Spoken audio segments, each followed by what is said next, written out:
তুমি একজন মুসলিম ঘরের মেয়ে, তোমার ইজ্জতের দাম নাই, তোমার সম্মানের দাম নাই, তোমার ইজ্জত আবরুর দাম নাই। তুমি কেমন করে নগ্ন হয়ে বাইরে ঘুরতে পারো?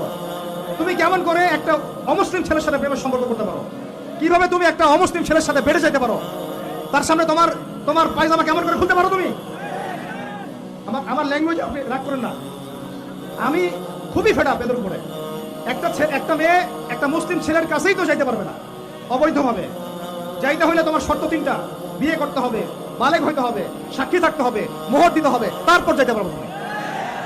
মুসলিম তো মুসলিম করতে করতে এখন অমুসলিমদের সাথে প্রেম করা শুরু করছো। আর যখন অমুসলিমদের দ্বারা তোমরা ধর্ষিত হচ্ছ, তোমাদেরকে পাচার করতেছে, তখন বলে আসে আমাদের কাছে চিঠি লেখো যে আমরা এখন কি করব।